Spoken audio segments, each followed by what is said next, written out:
올해 가장 눈에 띈 컨셉이었던 것 같아요. 프라다 프레임, 미우미우 독서클럽, 질 샌더의 레퍼런스 라이브러리를 꼽고 싶은데요. 이 세 개의 패션 브랜드들의 전시에는 옷이나 가방, 신발이 하나도 등장하지를 않았습니다. 그러면 도대체 뭘 한 걸까요?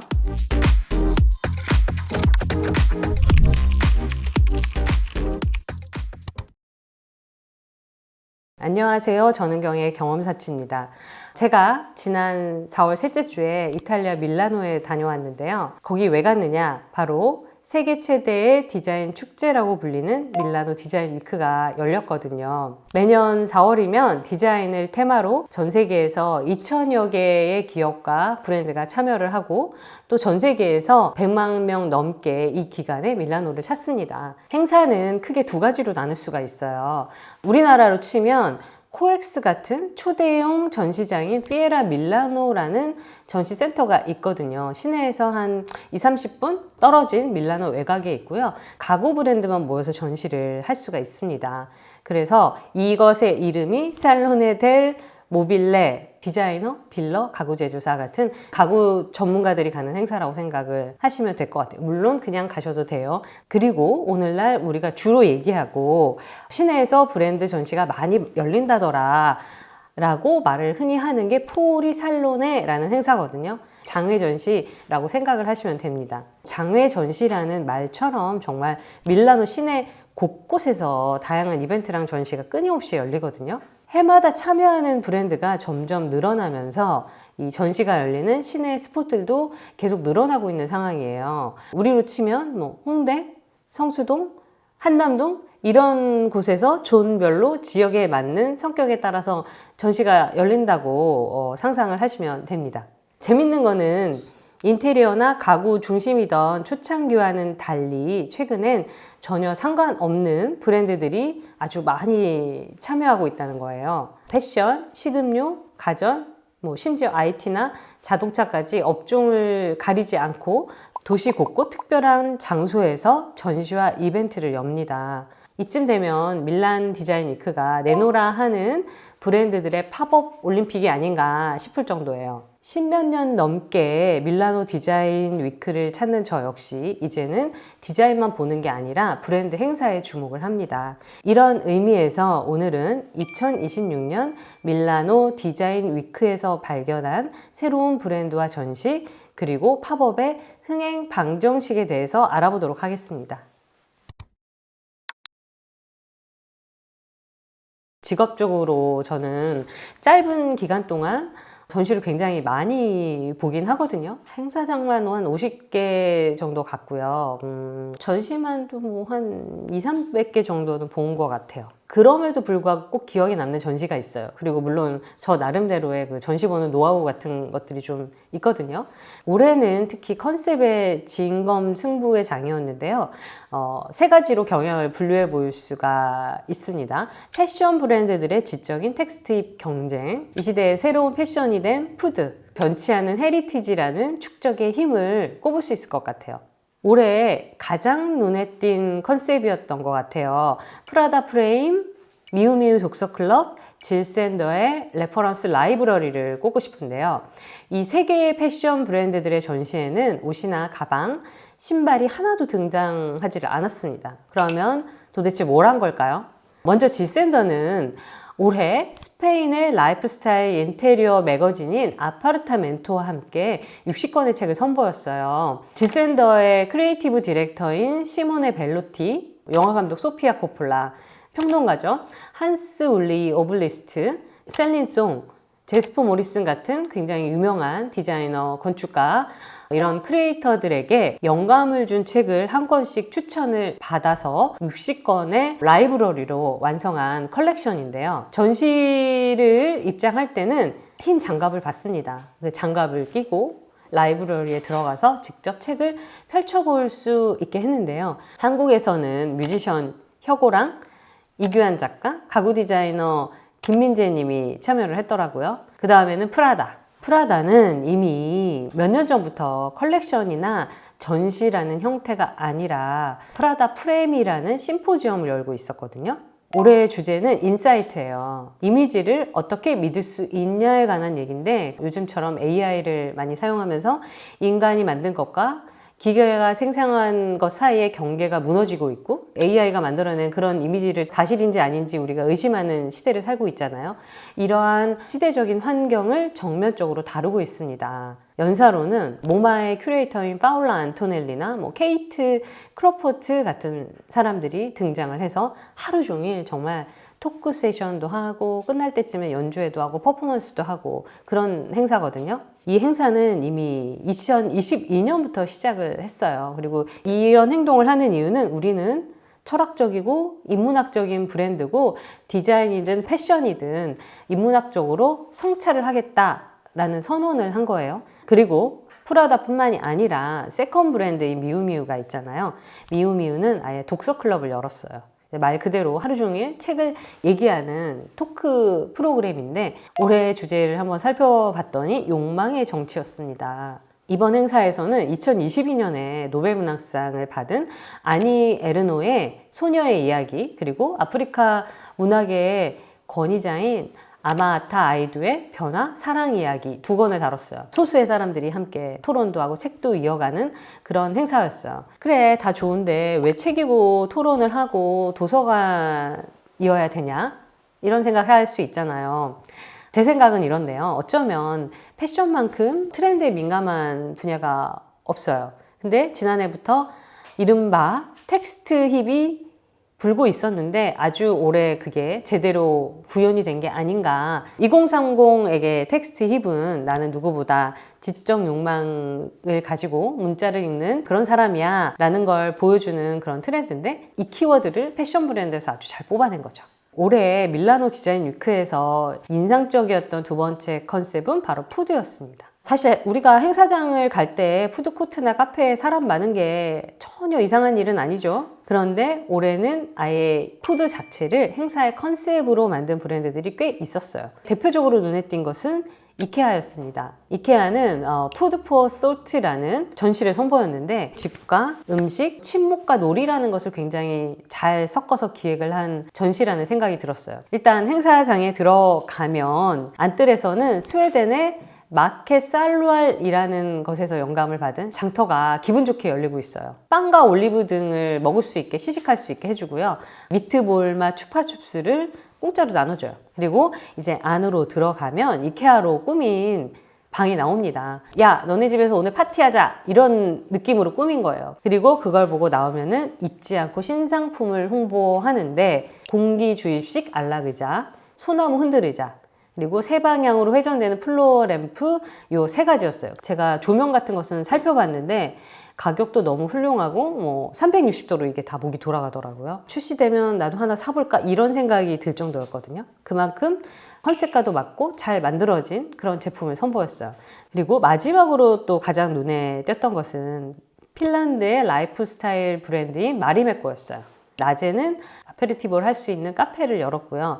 저녁에는 프레스 디너를 열었거든요. 그래서 제가 저녁 프레스 디너에 초대를 받아서 갔어요. 근데 7시부터 9시까지 거기서 그냥 게더링을 하는 거예요. 밥을 안 주고 계속 게더링을 하다가 저녁 식사를 9시부터 주더라고요. 핀란드식 그 디너로 천천히 식사를 하기 시작했습니다. 물론 식사는 너무너무 좋았어요. 음식도 훌륭하고 분위기도 좋았고 마리메코의 철학을 들을 수도 있고 주변 온 프레스들하고 얘기도 할 수 있어서 되게 좋았거든요. 식사의 전 과정이 너무 좋았고 그리고 자리에 앉으면 제 이름이 써 있고 거기에 이렇게 냅킨 같은 게 있었는데 바로 이 냅킨입니다. 네, 여기에 이렇게 보면은 이렇게 구멍이 있어서 이거를 이렇게 단추에 껴가지고 이렇게 해서 예쁘게 하고 앉아서 흘려도 문제 없게끔 쓸 수 있는 이런 냅킨이었어요. 근데 왠지 가져가라고 할 것 같아가지고 안 썼습니다. 그래서 그런 핀란드식 라이프 스타일과 즐거움 이런 것들을 체험하게 해줄 수 있는 그런 장소여서 굉장히 인상적이었습니다.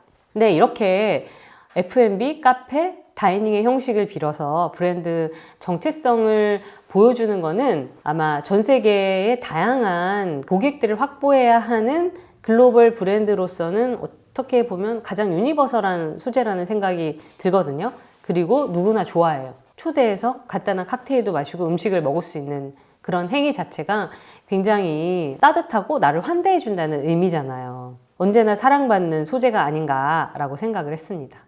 그리고 결정적으로 저는 이제 음식이 정말 패션이 된 시대라고 생각을 하거든요. 그렇기 때문에 언제나 환영받는 컨셉이다. 마지막으로 소개할 컨셉은 헤리티지인데요. 사실 헤리티지는 오랜만의 얘기는 아니에요. 밀라노 디자인 위크에서 빼놓을 수 없는 중요한 키워드 중에 하나인데, 디자인 위크에 나오는 럭셔리 브랜드들은 공통적인 특징이 있습니다.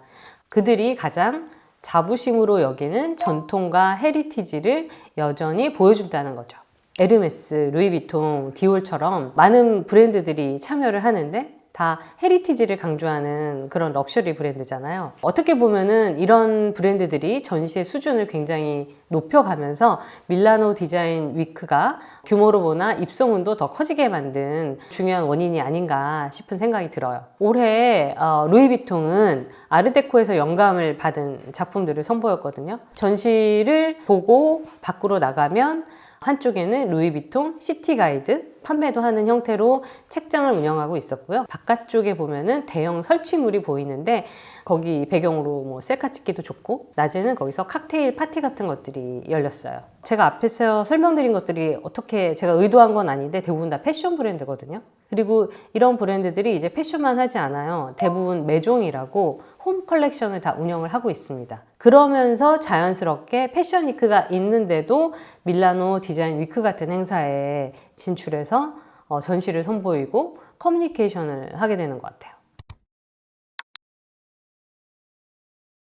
밀라노 디자인 위크 기간 동안 굉장히 많은 팝업 전시가 열린다고 말씀을 드렸잖아요. 근데 이런 팝업이나 전시들을 많이 보다 보면 일종의 흥행 방정식을 알 수가 있습니다. 제가 꼽은 것은 크게 3가지 정도가 있어요. 첫 번째 흥행 비결은 장소입니다. 저는 장소가 50점 이상을 차지한다고 생각을 합니다. 럭셔리 브랜드의 경우에는 그래서 대부분 늘 고르는 곳이 팔라초라고 부르는 이 귀족들의 저택 같은 곳에서 행사를 많이 열어요. 루이비통 같은 경우가 대표적이에요. 매년 같은 팔라초에서 전시를 엽니다. 그런데 에르메스는 팔라초는 아니고요. 옛날 체육관을 개조한 장소에서 전시를 엽니다. 이 주소가 팔레르모 10이거든요. 근데 특이하게도 벌써 10년 넘게 이 같은 장소에서 전시를 여는 거예요. 그래서 제가 팔레르모 10이라는 이 주소를 그냥 자연스럽게 외워버렸어요. 일종의 장수 브랜딩이 된 케이스라고나 해야 될까요? 구찌 같은 경우는 올해 16세기에 만들어진 수도원에서 전시를 열었습니다. 일단 전시장에 입장을 하면 가운데 아름답게 피인 꽃밭이 눈에 들어와요. 구찌 특유의 플로랄 패턴에 나오는 꽃들을 이제 3차원적으로 보여주는 컨셉이었다고 하고요. 회랑이 있잖아요. 근데 그 회랑을 돌면서 구찌의 105년 역사를 담은 테피스트리를 제작을 해서 걸었습니다. 그래서 회랑 한 바퀴를 돌면은 구찌의 역사를 이렇게 다 한눈에 볼 수가 있어요. 아까 텍스트 힙으로 언급을 했던 프라다 프레임도 굉장히 인상적인 장소에서 했는데요. 바로 레오나르도 다빈치의 최후의 만찬이 걸려 있는 산타 마리아 델라 그라치에 안에 있는 복합 문화 공간에서 했어요. 여기도 굉장히 멋있거든요. 그리고 가장 중요한 알코바 얘기를 안 할 수가 없는데요. 이미 알코바는 밀라노 디자인 위크 다녀온 사람이라면 반드시 꼭 가야 되는 머스트 전시다 라고 늘 이렇게 언급이 되는 그런 곳 중에 하나인데, 이곳은 독립 디자이너들의 전시를 한자리에 모아서 보여주는 독립 디자인 플랫폼이에요. 올해는 오래전에 문을 닫은 바지오 군 병원이라는 곳 한 곳과 대중에게는 최초로 공개되는 근대식 주택인 프랑코 알비니의 빌라 페스타리니에서 진행을 했거든요. 첫 번째 메인 병원 시설에 들어가서 전시장에 딱 들어갔더니 거기서부터 하프 소리가 막 나기 시작하는 거예요. 결혼식이 컨셉이래요. 거기 들어갔더니 하객 의자에 앉으라고 이렇게 하더라고요. 그러니까 제가 자리에 앉으니까 뒤에서 하프 연주자가 막 연주를 시작을 하는 거예요. 그리고 또 그 군 병원 안에 성당이 있었거든요. 그 성당 안에서는 약간 이렇게 향을 이용한 전시, 간단한 미디어 같은 것들을 보여줬어요. 굉장히 모든 순간이 다 너무너무 특별하고 멋있어요. 제가 아까 전시의 50%는 장소가 다 한다고 말씀드렸잖아요. 이런 걸 아주 잘 보여주는 사례라고 할 수가 있습니다. 흥행 비결 두 번째는 한 개만 잘하자예요. 밀라노 디자인 위크 같은 곳에서는 한꺼번에 정말 많은 전시를 보기 때문에 누가 거기에 한 시간씩 앉아서 집중해서 보겠어요. 봐야 될 게 지금 나가면 막 전시내에서 몇백 개씩 전시를 하는데, 그런 점에서 저는 2017년 디자인 위크에서 선보였던 코스 전시가 아주 인상적인 좋은 사례라서 꼭 말씀을 드리고 싶은데, 코스가 한때 밀라노 디자인 위크에서 매년 멋있는 전시 선보이기로 유명했었거든요.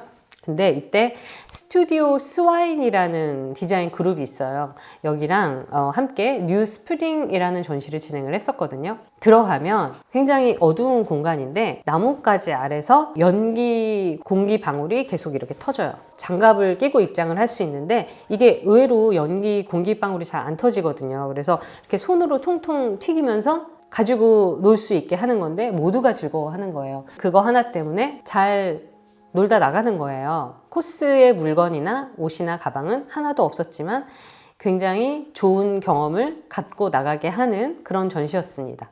그럼 올해 브랜드들 중에서 좀 인상적인 건 없었나요? 이솝 전시가 생각이 나는데, 이솝은 여러분이 아는 것처럼 뭐 샴푸나 바디워시, 향수 같은 것들을 판매하는 브랜드잖아요. 그런데 이번에 행사에서 조명인 아포제라는 것을 선보였어요. 행사장이 4월이면 밀라노는 굉장히 덥고 먼지도 많고 많이 돌아다니느라고 이미 지쳐있는 상태거든요. 근데 들어가면 일단 손부터 닦게 해요. 그 다음에 전시장으로 안내를 하는데 어둠 속에서 웅장한 음악과 함께 조명이 하나 다 있어요. 그리고 그 조명을 떠받치는 인스톨레이션이 있는데 그 유명한 이솝의 갈색 병이에요. 이런 장면들을 연출을 했어요. 저는 이게 서울에서도 이솝 행사를 많이 가봤거든요. 그런데 어디에서 전 세계에서 어떤 형태로 전시를 하든 간에 추구하고자 하고 보여주는 이미지가 거의 동일한 아이덴티티를 유지하고 있다는 생각이 들어요. 브랜딩을 참 잘하는구나, 이런 생각을 들게 했습니다. 세 번째 흥행의 비결은 소장품이 되는 굿즈입니다. 팝업처럼 디자인 위크에서도 브랜드마다 굿즈를 준비하는데요. 그 중에서도 가장 많은 건 단연 에코백입니다. 보통 로고가 박히기 마련인데 사람들이 어깨에 걸치고 거리를 누비는 것만으로도 브랜드를 알리는데 효과적인 거예요. 굿즈가 갖고 싶어서 전시를 보러 가게 되는 경우도 있어요. 저한테는 올해 맥도날드가 그런 경우였거든요. 바로 이거였어요. 근데 정확히 얘기하면 이 맥도날드의 로고 자체가 굉장히 좀 마음에 들었던 거죠. 왜냐면은 맥도날드는 인터 브랜드 세계 100대 브랜드 중에서 이게 9인가? 아무튼 10등 안에 들어갈 정도로 완성도가 높고 브랜드 가치가 높은 그런 로고잖아요. 맥도날드가 올해 밀라노 디자인 위크에서 풀이라는 전시를 한 거예요. 그리고 맥도날드 풀이라는 이름처럼 볼 풀 있잖아요. 그 들어가는 그거를 연출을 했고 데미안 호스트랑 같이 했다는 거예요. 그래서 볼풀이 막 있었거든요. 앞쪽에 그 판을 보니까 거기에 데미안 호스트랑 협업했다고 써 있었어요. 그 스팟 페인팅에 그 스팟을 그 볼풀 색깔하고 맞췄나 보죠. 망하는 공식도 있죠, 당연히. 망하는 이유는 아주 다양해요. 제가 다녔던 다년간의 경험으로 보면은 크게 두 가지인데, 하나는 제품 위주로 보여주는 전시. 멋있게 공간을 연출하거나 작품과 함께 배치한다 하더라도 그냥 주인공이 제품이기 때문에 임팩트도 별로 없고 설명도 너무 많고 감흥이 별로 없는 거죠. 그래서 디자인 위크인데 왠지 CES 같다? 다른 하나는 미디어 아트예요. 저도 이번에 몇 군데 봤는데 다 너무 별로였어요. 여기에다가 관람객과 인터랙티브 하겠다고 막 뭘 또 하게 하는 거예요. 뭐 눌러서 막 뭐가 연주가 되게 하고 막 이러는 게 다 너무 옛날 얘기라는 거예요. 그 테크 자체가 신기할 때가 있었는데 그런 기술들은 금방 휘발이 되잖아요. 그래서 미디어 아트 플러스 인터랙티브 하겠다고 하면 이런 밀라노 디자인 위크 같은 데서는 거의 저는 망이라고 생각을 합니다. 오늘 밀라노 디자인 위크 얘기 어떠셨어요? 브랜드를 더 잘 알리고 싶거나 다양한 브랜드 활동을 알고 싶어 하는 분들에게 도움이 되었으면 좋겠습니다. 더 궁금하신 점은 댓글 달아주시면 되고요. 다음 영상에서 뵐게요.